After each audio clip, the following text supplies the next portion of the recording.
خروج کی کتاب 22واں باب اس کی پہلی آیت سے خداوند کے پاک کلام میں یوں لکھا ہے، اگر کوئی آدمی بیل یا بھیڑ چرا لے اور اسے ذبح کر دے یا بیچ ڈالے تو ایک بیل کے بدلے 5 بیل اور ایک بھیڑ کے بدلے 4 بھیڑیں بھرے۔ اگر چور سند مارتے ہوئے پکڑا جائے اور اس پر ایسی مار پڑے کہ وہ مر جائے تو اس کے خون کا کوئی جرم نہیں۔ اگر سورج نکل چکے تو اس کا خون جرم ہوگا، بلکہ اسے نقصان بھرنا پڑے گا، اور اگر اس کے پاس کچھ نہ ہو تو وہ چوری کے لیے بیچا جائے۔ اگر چوری کا مال اس کے پاس جیتا ملے، خواہ وہ بیل ہو یا گدھا یا بھیڑ، تو اس کا دونا بھر دے۔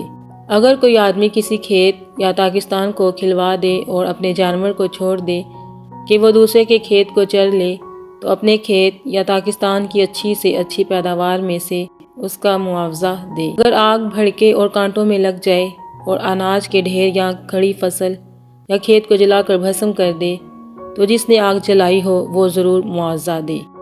اگر کوئی اپنے ہمسایہ کو نقد یا جنس رکھنے کو دے اور وہ اس شخص کے گھر سے چوری ہو جائے، تو اگر چور پکڑا جائے تو دونا اس کو بھرنا پڑے گا، پر اگر چور پکڑا نہ جائے تو اس گھر کا مالک خدا کے آگے لایا جائے تاکہ معلوم ہو جائے کہ اس نے اپنے ہمسایہ کے مال کو ہاتھ نہیں لگایا۔ ہر قسم کی خیانت کے معاملہ میں، خواہ بیل کا، خواہ گدھے یا بھیڑ یا کپڑے یا کسی اور کھوئی ہوئی چیز کا ہو، جس کی نسبت کوئی بول اٹھے کہ وہ چیز یہ ہے، تو فراقین کا مقدمہ خدا کے حضور لایا جائے، اور جسے خدا مجرم ٹھہرائے وہ اپنے ہمسایہ کو دونا بھر دے۔ اگر کوئی اپنے ہمسایہ کے پاس گدھا یا بیل یا بھیڑ یا کوئی اور جانور امانت رکھے اور وہ بغیر کسی کے دیکھے مر جائے یا چوٹ کھائے یا ہنکا دیا جائے، تو ان دونوں کے درمیان خداوند کی قسم ہو کہ اس نے اپنے ہمسایہ کے مال کو ہاتھ نہیں لگایا، اور مالک اسے سچ مانے اور دوسرا اس کا معاوضہ نہ دے، پر اگر وہ اس کے پاس سے چوری ہو جائے تو اس کے مالک کو معاوضہ دے، اور اگر اس کو کسی درندے نے پھاڑ ڈالا ہو تو وہ اس کو گواہی کے طور پر پیش کر دے اور پھاڑے ہوئے کا نقصان نہ بھرے۔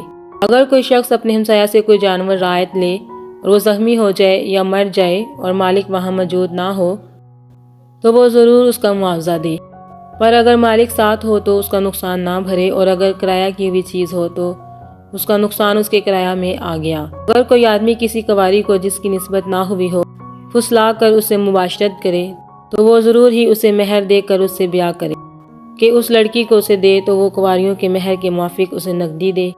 لیکن اگر اس کا باپ ہرگز راضی نہ ہو تو جادوگرنی کو جینے نہ دینا۔ جو کوئی کسی جانور سے مباشرت کرے وہ قطعی جان سے مارا جائے۔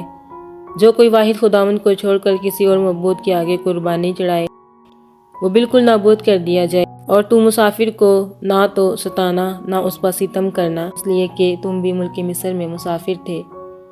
تم کسی بیوہ یا یتیم لڑکے کو دکھ نہ دینا۔ اگر تو ان کو کسی طرح سے دکھ دے اور وہ مجھ سے فریاد کریں تو میں ضرور ان کی فریاد سنوں گا، اور میرا قہر بھڑکے گا اور میں تم کو تلوار سے مار ڈالوں گا، اور تمہاری بیویاں بیوہ اور تمہارے بچے یتیم ہو جائیں گے۔ اگر تو میرے لوگوں میں سے کسی محتاج کو جو تیرے پاس رہتا ہو کچھ قرض دے تو اسے قرض خواہ کی طرح سلوک نہ کرنا اور نہ اس سے سود لینا۔ اگر تو کسی وقت اپنے ہمسایہ کے کپڑے گرو رکھ بھی لے تو سورج کے ڈوبنے تک اس کو واپس کر دینا، کیونکہ وقت وہی اس کا ایک اوڑھنا ہے، اس کے جسم کا وہی لباس ہے، پھر وہ کیا اوڑھ کر سوئے گا؟ بس جب وہ فریاد کرے گا تو میں اس کی سنوں گا، کیونکہ میں مہربان ہوں۔ تو خدا کو نہ کوسنا اور نہ اپنی قوم کے سردار پر لعنت بھیجنا۔ تو اپنی کثیر پیداوار اور اپنے کولو کے رس میں سے مجھے نذر و نیاز دینے میں دیر نہ کرنا، اور اپنے بیٹوں میں سے پلوٹے کو مجھے دینا۔ اپنی گاؤں اور بھیڑوں سے بھی ایسا ہی کرنا۔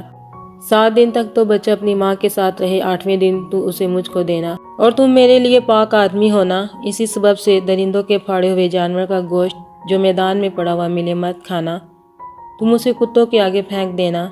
مسیح یسوع کے جلالی اور بابرکت کلام کے پڑھے اور سنے جانے پر اس کی خاص رحمت اور برکت نازل ہو۔